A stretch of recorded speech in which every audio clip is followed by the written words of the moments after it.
히브리서 11장 믿음장이라고 잘 알려져 있는 그런 성경입니다.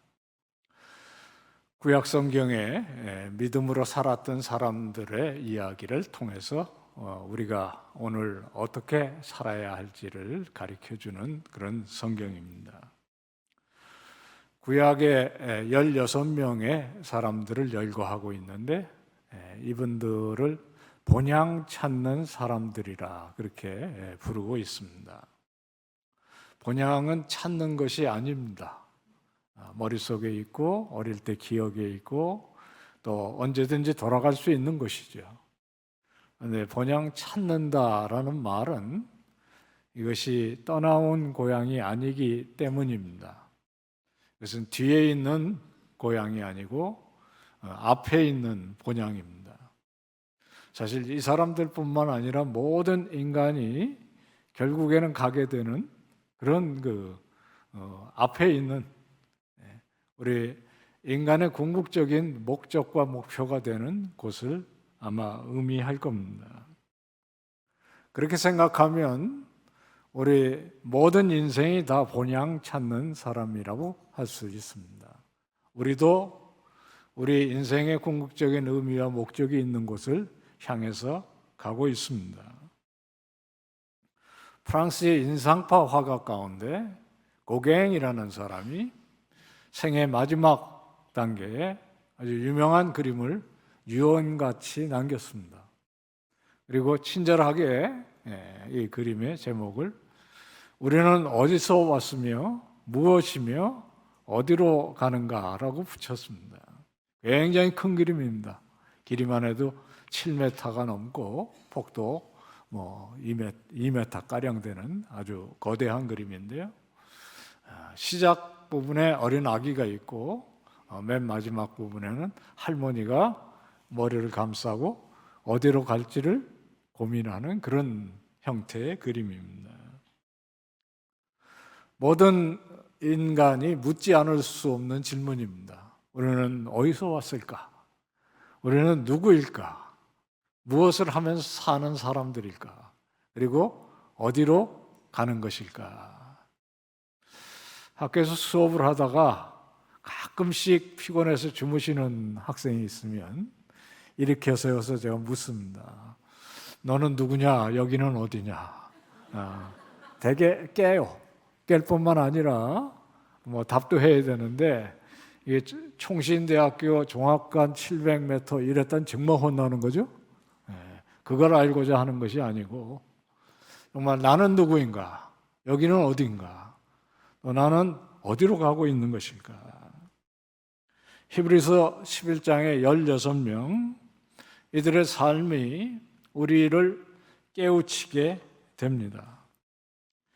이 사람들의 특성을 믿음은 바라는 것들의 실상이고 보이지 않는 것들의 증거라고 생각하고 살았던 사람들이라 그렇게 우리에게 가르쳐 줍니다. 오늘날 사람들은 보는 것을 믿습니다. 사실 세상 사람들의 상식이기도 합니다. 영국의 유명한 속담, 보는 것이 믿는 것이다 라는 속담이 있습니다. 사실 이것이 그리스의 속담입니다. 그러니까 그 옛날부터 사람들은 보는 것을 믿고 손에 잡은 것을 실상이라고 여겨왔습니다. 보는 것이 확실하기 때문에 그리고 손에 잡은 것이 구체적이고 믿을 수 있는 것이기 때문에 그것에 대개 의지해서 삽니다. 가장 확실한 것은 내 호주머니에 들어있는 돈이고 그리고 자기가 누리고 있는 자리일 수 있습니다. 우리 그리스도인들은 보는 것을 믿거나 그리고 그것을 증거라고 여기는 사람들이 아니지 않습니까? 세상은 보는 것을 믿지만 우리는 믿는 것을 봅니다. 그것이 바로 신앙인들의 특성이 믿음은 바라는 것들의 실상이요 보이지 않는 것들의 증거라는 말씀 아니겠습니까? 실상이라는 말은 사실 사물에 있는 그 상태라는 의미도 있지만 보다는 삶의 기초요, 토대요, 본질을 뜻하는 말입니다. 휘파스타시스라는 말인데요. 휘파라는 것은 아래, 언더 이런 뜻이고요. 스타시스는 떠받든다 그런 의미가 있습니다. 우리 2층 본당 밑에는 1층이 토대이고 1층 밑에는 지하가 있고 삶에도 그와 같이 떠받드는 뭔가가 있는 것이죠. 우리가 그것에 의지해서 인생은 이런 것이고 삶은 이런 것이라고 믿고 살아가는 그런 진리, 그것이 실상인 것입니다. 보이지 않습니다, 대부분. 우리는 안 보이지만 하나님 살아계시고 이 자리에 임재하셔서 우리의 예배를 받으시고 우리를 축복하셔서 그의 딸과 아들로 살아가게 하신다는 사실을 믿기에 이 자리에 나옵니다. 사실 예배 드릴 때마다 우리는 전능하사 천지를 창조하신 하나님을 믿사오며 이렇게 시작해요. 또 그분이 깨어진 세상을 고치시고 회복하시기 위해서 예수 그리스도를 십자가의 죽음으로 그러나 부활하셔서 이 자리에 살아계시는 주님이 되신다는 것도 고백합니다. 그리고 우리는 영원히 살 것을 소망하는 고백을 하는 거죠. 그것이 신앙 고백입니다. 우리만 신앙 고백을 하는 것일까요? 세상도 신앙 고백이 있습니다. 태초에 빅뱅이 있었느니라. 사실 본 사람은 없죠. 그러나 유물론, 진화론, 사실 그 신앙 고백 아니겠습니까? 보지 못했지만 본 것보다 더 확실하게 우주의 기원에 대해서 얘기하는 사람들이 얼마나 많고 그의 기초에서 오늘을 살아가지 않습니까? 차라리 고갱은 솔직할 수 있었던 것 같아요. 잘 모르는 거죠. 질문은 있지만 답이 없는 위대한 예술일 수 있습니다. 실상은 기분에 의해서 좌우되지 않습니다. 삶의 든든한 토대가 되는 거죠.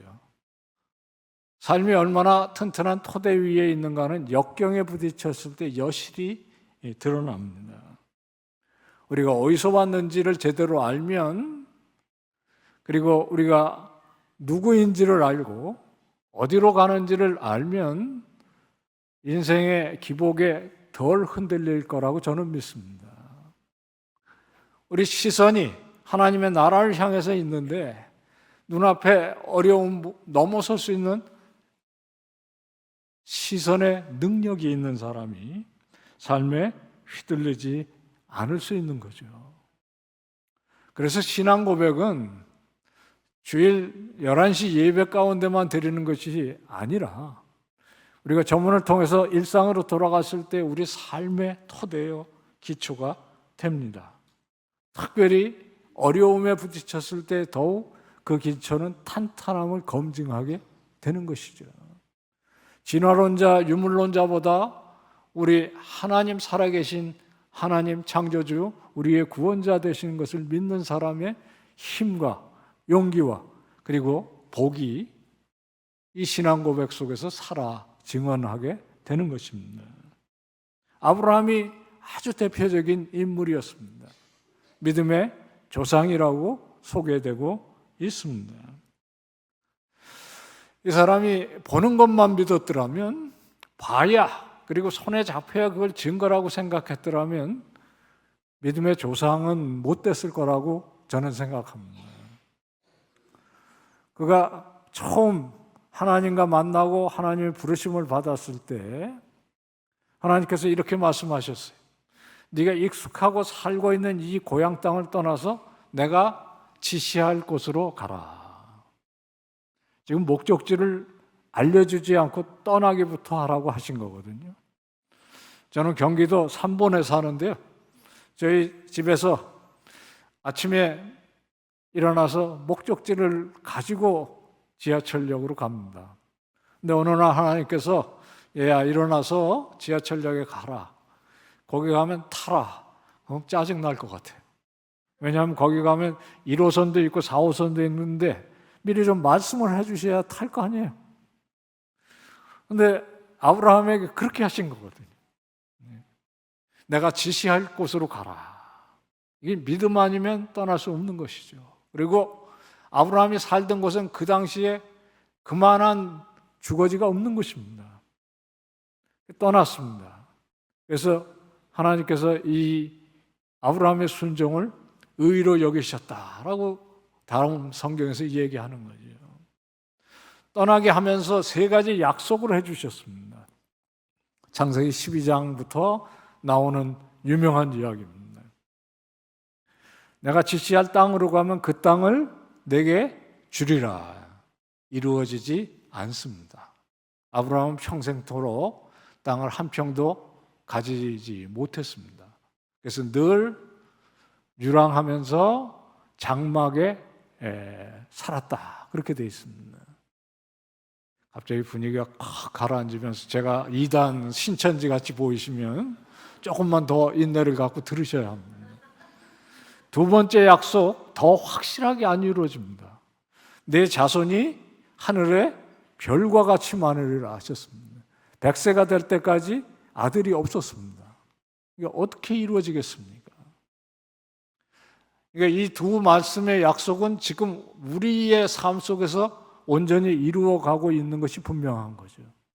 우리가 아브라함의 딸이요 아들들로서, 그리고 오고 오는 세대 하나님의 백성이 아브라함의 복을 누림으로 세 번째 약속은 이루어지는 것이거든요. 아브라함이 약속받은 그 땅은 우리도 소망으로 여기는 하나님의 나라, 천국이 그 실상이고 실체인 것이죠. 아브라함은 이 셋을 보지 못하고 만지지 못하고 삶 속에서 누리지 못했지만 실상으로 여기고 보지 못하는 것을 증거라고 삼고 그 삶 속에서 그 증거의 실상의 능력을 믿음으로 보이는 사람이 된 것이죠. 이것은 제 얘기가 아니지 않습니까? 오늘 함께 나누는 말씀의 13절에 이 사람들은 약속된 것을 받지 못했지만 믿음으로 죽었다. 그렇게 얘기합니다. 믿다가 죽었다라는 말인데 믿다가 죽었다고 해서 허망한 것은 아니라는 것이 분명합니다. 이 사람들은 아브라함, 이삭, 야곱, 요셉, 모세, 사무엘 끝까지 할까요? 끝까지 하면 아마 설교 시간 다 갈 것 같아요. 다음 주일에 또 이어서 해야 되는데 중요한 것은 그 다음 얘기는 여러분들이 성경책에 있는 이름들이고 2025년 7월 20일 11시에 지금 우리가 그 대열 속에 여기에 있는 것이라 하는 사실입니다. 하나님의 역사는 태초에 천지를 창조하신 그 역사로부터 타락하고 깨어진 세상이지만 붙드시고 고쳐서 회복시키시는 역사를 새하늘과 새 땅으로 이끌고 계시는 것이거든요. 아브라함이 이 위대한 역사의 시작점에 부르심을 받을 때 나이가 75세였습니다. 75세는 그때의 나이에도 모험할 나이는 아닙니다. 그러나 그것을 하나님의 신실하심, 하나님의 사랑을 믿고 떠났다 하는 이야기고 그 이야기가 지금 이 시간까지 이어져 오는 것이고 우리가 그 아브라함의 아들이요 딸이라는 것이 이 예배 가운데 증거되면서 그것을 축하하고 기억하는 귀한 시간이 되는 것입니다. 이 이야기는 우리들에게 우리가 어디서 왔으며 누구이며 어디로 가는지를 깨우쳐 줍니다. 우리 예수 향남교회 자매님들, 형제님들 오늘 이 시간 그 말씀 다시 한번 마음속에 깊이 새기면서 정체성 없고 방향 없는 인생이 아니라 우리 창조주 하나님과 구원자 하나님이 기다리시는 천국을 향해서 오늘로 산다 하는 믿음의 증인들 다 되시기를 주의 이름으로 축원합니다. 우리는 어디서 왔으며 어디로 갑니까? 우리는 어떤 사람입니까?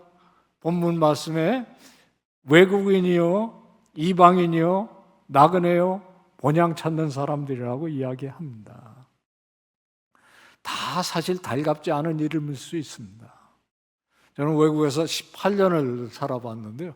결코 즐거운 기분이 아니었습니다. 저희 딸들이 우리는 길 위의 인생이다 그런 글을 써서 제 마음을 아프게 했던 적이 있어요. 우리가 정착해서 살아간다는 건 일종의 복이지만 그러나 인생은 어차피 이 세상에서 태어나는 순간과 살아가는 가운데 가야 할 곳이 있는 인생입니다. 이방인이요 나그네요 본향 찾는 사람이라고 고백하는 사람들은 적어도 인생의 의미와 목적이 잘 먹고 잘 살다가 그저 아프지 않고 죽는 것이 최고다라고 여기는 사람들이 아니라는 거죠. 인생에는 그 이상의 무엇이 있다는 것을 아는 사람들이고 그것을 가지고 오늘 내가 무엇을 하며 살아야 하는지를 실천하는 능력이 있는 그런 귀한 사람들입니다. 본향 찾는 사람들, 믿음으로 살다가 믿음으로 죽습니다. 그리고 여기서 모든 것이 끝나지 않는다는 것을 아는 사람들입니다. 우리는 무엇을 바라고 믿고 어디로 가고 있는 것일까요? 그 답은 어디서 찾을 수 있는 것일까요? 제 친구가 성경은 드라마다라는 책을 썼어요. 번역돼서 꽤 잘 팔리는 책인데요. 제일 앞에 셰익스피어의 드라마처럼 성경도 드라마로 생각하도록 권합니다. 모든 셰익스피어의 드라마는 5막으로 구성되어 있는데 성경도 5막 드라마라면 창조가 1막인 것은 분명하고요. 마지막 5막의 끝은 새하늘과 새 땅으로 끝날 것이 분명해요. 그 중간에 안타깝게도 하나님의 뜻과는 상관없이 타락이 일어나고 그 타락을 회복시키기 위해서 예수 그리스도의 구원을 약속하시고 그것을 행하신 주님의 역사가 있습니다. 그래서 성경도 5막의 드라마로 갈 수 있습니다. 중요한 것은 우리는 그 속에 어디에 있는가라는 것이겠죠. 이 책의 부제에 성경은 드라마라 큰 글씨로 써 있고 작은 글씨로 Finding Our Place in the Biblical Story라고 써 있어요. 이게 번역이 안 돼 있습니다. 엉뚱한 제목이 붙어 있어요. Finding Our Place in the Biblical Story. 성경 이야기 속에 우리는 어디에 있을까? 그 중요한 질문입니다. 여러분은 지금 이 자리가 태초로부터 새하늘과 새 땅까지 가는 하나님의 영원한 역사 속에 어디에 있다고 생각하십니까? 제가 총신대학교에서 신입생들이 처음 보게 되는 교수입니다. 왜냐하면 1학년 학생들 고등학교 졸업하고 학교에 들어오면 500명을 한꺼번에 모아놓고 그때로부터 시작해서 매 금요일마다 1년 동안 저희 학교가 어떤 학교인지, 크리스찬은 어떻게 살아야 되는지, 크리스찬의 안목은 어때야 되는지 이런 것을 24강의에 거쳐서 진행하는 그런 책임자였어요. 첫째 강의를 제가 하는데 강의가 끝나고 숙제를 줍니다. 집에 가서 A4 용지 한 장을 반으로 접어서 위에는 살아온 이야기를 쓰고 아래는 살아갈 이야기를 쓰라는 숙제예요. 형식을 물어보면 자유롭게 쓰라고 얘기해요. 대신 살아온 이야기, 살아갈 이야기. 이게 자유를 주면요, 글씨를 이만하게 쓰는 녀석들이 있어요. 그래가지고 이렇게 보면 받지 않습니다. 다시 되돌려주고 진지하게 할 때까지 어떤 친구는 4번도 썼어요. 저도 굉장히 진지하게 하는 거거든요. 돌려주면서 절대로 버리지 말고 갖고 가서 성경책 속에 넣고 살아라. 그래서 성경을 펼 때마다 나도 성경의 한 사람처럼 살겠다는 각오를 다지는 숙제다라는 거죠. 한 번은 아주 진지하게 생긴 신학과 남학생이 찾아왔어요. 교수님, 그 문제가 있다. 성경책 속에 그걸 넣는 건 이단 아닙니까? 이렇게 됐어요. 성경책에서 빼도 안 되지만 집어넣어도 안 되는 거 아닙니까? 와, 야, 자, 주일학교 잘 배웠다네. 그런데 선생님 생각은 조금 다른데 이거 이렇게 따로 놓으면 그 진짜 이단 아니냐? 성경책 이야기와 내 계획과 소망과 내 삶이 따로 놀기 시작하면 그 진짜 문제가 아니냐? 들으니까 그런 것 같대. 금방 설득이 됐어. 그렇게 하겠다고 갔어요. 다음 주에 또 왔습니다. 더 질문이 있대요. 그래서 뭐냐 그랬더니 거기 가서 그 말씀 오래 넣으려고 하는 순간 이 위가 너무 부끄러워가지고 못 넣겠더라는 거예요. 제가 처음에 여기서 탁 올라오는 생각이 뭐냐면 어쩌라고 그러고 싶었어요. 학생한테 그렇게 하는 건 무례죠? 네, 그럴 수 없습니다. 그래서 이 선생님 얘기도 똑같다. 나도 여기 써서 여기다가 넣는 거 똑같아. 진짜 감사한 거는 여기에도 이상한 사람 굉장히 많다. 근데 이거 우리 복음 아닙니까? 여기 이상한 사람들의 투성인 이 이야기를 통해서 하나님은 이 세상을 구원하시는 역사를 이루고 오신 겁니다. 그러니까 이것은 용기도 주고 우리들에게 힘도 주고 위로도 주고 격려도 주고 소망까지 품게 하는 이야기인 것이죠. 중요한 것은 내 깨어진 삶이 어떠냐가 문제가 아니라 오늘도 우리 예배 시작할 때 그렇게 찬양했지 않습니까? 기도했지 않습니까? 내 모습 이대로. 저는 그 찬송하면서 울컥했어요. 왜냐하면 저 역시 4대째 신앙인인데도 깨어졌을 때 돌아올 때 딱 하나가 내 모습 이대로 받아주실 수 있는 주님. 믿고 오는 거예요. 그래서 위에는 하나님의 은혜에 맡기고 중요한 건 여기가 중요해요.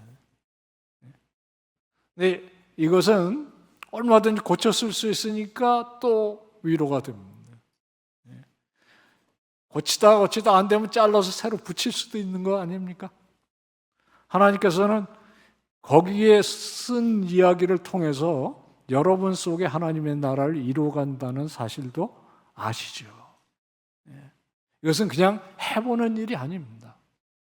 저도 1976년에 이 비슷한 걸 했는데 지금까지 크게 벗어나지 않게 그 길로 인도하시고 따라서 삽니다.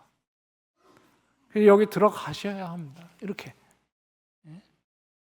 제가 제 친구한테 물었어요. 여러분에게도 똑같이 여쭙고 싶어요. 그래서 써서 이 종이를 여기에다 넣으면 어디에 넣으시겠습니까? 제가 이야기를 제대로 했다면 집에 가서 구약 성경에 넣으시는 분은 없으실 것 같아요. 제 친구 마이크 고희인인데요. 마이크 너 같으면 어디다 넣겠냐 그랬더니 이 친구가 생각 안 하고 그 순간에 사도행전 28장 뒤에 명답입니다. 사도행전의 역사는 지금도 열리는 것이고요. 우리가 있는 이 자리가 사도행전 29장입니다. 하나님의 역사는 그렇게 가는 거거든요. 여러분 한 분 한 분이 이 안에 한 스토리가 돼서 아니면 히브리서 11장 16명 뒤에 우리가 17번째 사람이 못 돼야 되는 이유, 안 돼야 될 이유가 없는 것이 아닙니까? 32절에 구약성경에 특별히 암흑기였던 사사기에 4명의 사사를 언급합니다. 기드온, 바락, 삼손, 입다. 공통점이 보이시죠? 다 이상한 사람들입니다. 기드온 우유부단하고 겁 많고 결단력이 없고 입다 성급하죠. 또 삼손 감당이 안 되는 사람 아닙니까? 그런 사람들을 불러서 하나님의 역사를 이루어 오신 것입니다. 믿음은 바라는 것들의 실상이요 보이지 않는 것들의 증거, 선진들이 이로써 증거를 얻었느니라, 받았느니라 하는 말씀은 그 옛날 아브라함과 이삭과 야곱에만 일어난 일이 아니라는 것이 우리들에게 큰 힘과 소망을 불러 일으키지 않습니까? 4세기에 이 반열에 섰던 한 교회 지도자예요. 아우구스티누스라는 사람이 이렇게 얘기했습니다. 믿음은 보지 못하는 것을 믿는 것이고, 그런 사람이 받는 상은 그 보지 못하는 것을 보게 되는 것이라 그랬습니다. 이게 보기만 하는 것이 아닙니다. 우리는 여기에 가득한 이 성도들의 삶 속에 이것이 일어나는 것을 우리는 목격하면서 삽니다. 또 내 삶도 그렇게 되어가는 것을 늘 경험합니다. 그러니까 이런 교회가 선교적 교회가 되는 것이죠. 미국 한 교단에 선교 본부장을 했던 제 친구가 15년 동안 미국과 캐나다에서 신방했던, 찾아갔던 교회들 400교회를 탐방했던 이야기를 책 한 권으로 묶어서 낸 책을 제게 보내왔어요. Joining Jesus라고, 예수님과 함께 간다. 누가복음 10장에 70명을 처음 예수께서 보내셨던 얘기가 오늘날 누가복음 10장의 사람들이 어디에서 무슨 일을 한지를 쓴 책이에요. 정말 이 뜨거운 마음을 갖고 읽게 됐어요. 어떤 교회는 교회 간판을 걸고 우리가 교회로 모인다 하기 전에 마약에 쩌든 사람들이 득실득실 하는데 가서 청소하고 그 사람들 돌보고, 어떤 데는 요양원이 없는 곳에 들어가서 정말 돌볼 수 없는 사람들을 돌보는데 몇 년씩 보내고 비로소 예배가 처음 몇 년 후에 열리는, 그런 정말 복음이 액션이 일어나는, 복음이 살아서 움직이는, 그래서 사람들을 고치고 치유하고 소망을 불러일으키는, 그러나 거기 현장에 투입된 자기의 믿음을 가지고 들어간 사람은 정말 고생스럽게 그 일을 해가는 사람들의 이야기예요. 그리고 모든 것을 정리하면서 이렇게 얘기했어요.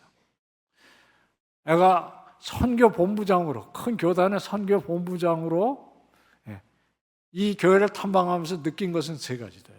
하나님의 역사는 small, 작게, 그리고 생각보다 더디게 slowly, small, slowly.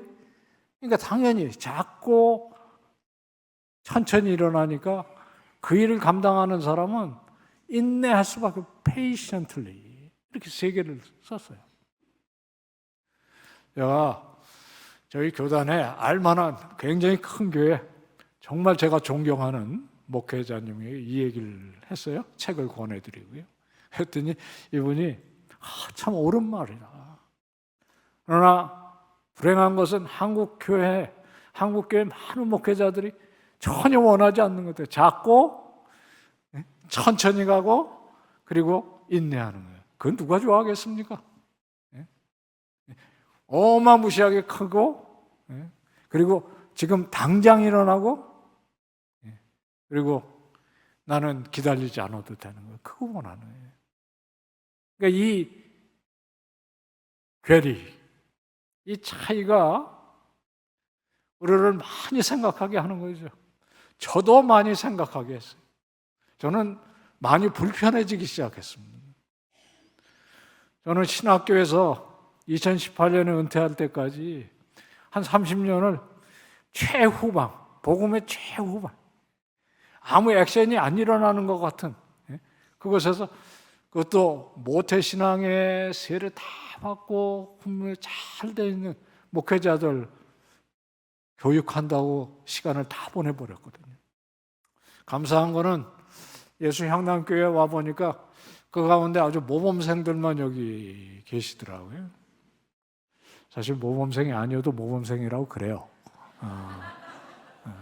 그런데 특별히 우리 자매들 보니까 참 마음이 뭉클한데, 어쨌든 저는 제 신앙이나 제가 살아온 길에 비하면 하나님께서 넘치는 자리에 저 같은 사람을 교육시켜서 그 일을 감당하게 했다는 사실이 무슨 부족해서 불평을 하고 있는 게 아닙니다. 우리가 그리스도인이면 정말 우리가 부르심을 받은 자리가 목회가 아니고 무엇이건데 그것을 감사한 나의 복으로 받는 것도 중요하지만 역시 군인이면 일선에서 싸우는, 그래서 복음이 살아 움직이는 것을 몸으로 체험하면서 살았어야 되는데 하는 그런 부끄러움, 아쉬움 이런 것이 있는 거죠. 맨 마지막에 하나님께서 위로를 주시긴 했어요. 뭔지 아십니까? 너는 아직 75살이 아니지 않냐. 아브라함이 부르심을 받은 나이가 75세였습니다. 저는 소망을 품고 삽니다. 지금도 일어나면 순간에 오늘 하루 할 수 있는 일을 통해서 하나님께 산 제물이 되는 삶을 산다. 우리 예수 향남교회 나이가 많으신 어르신들, 나는 지금 할 수 있는 것은 기도밖에 없다 하실지라도 기도를 통해서 역사하시는 주님의 소명을 들으시는 시간 되시기를 축원합니다. 그 뒤에 오는 모든 젊은 우리 자매님들, 형제님들, 하나님의 나라는 지금도 우리를 부르셔서 그 일을 행하시는 주님, 우리의 앞서가며 행하시고 우리를 소명으로 채우시는 그 주님의 부르심을 따라서 우리가 평생을 살아갈 때 그 뒤에 우리는 어디서 왔으며 우리는 누구이며 어디로 가는지를 아는 복이 넘치실 줄을 믿습니다. 아까 말씀드렸던 고갱의 그림, 인상적이고 대단한 예술은 맞지만 보면 볼수록 슬퍼요.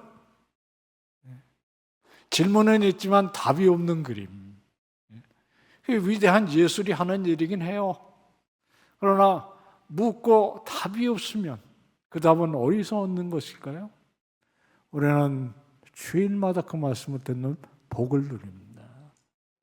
우리 예수 향남교회의 귀한 성도 여러분, 그것을 늘 마음에 새기면서 내가 언제 어디서든지 무엇을 하든지 나의 방향은 분명하고 나의 영생의 소망은 확실하니 그 일 따라 오늘을 주의 영광을 위해서 그리고 그것을 기쁨으로 누리는 삶 된 것을 감사하는 귀한 삶이 되시기를 주의 이름으로 축원합니다.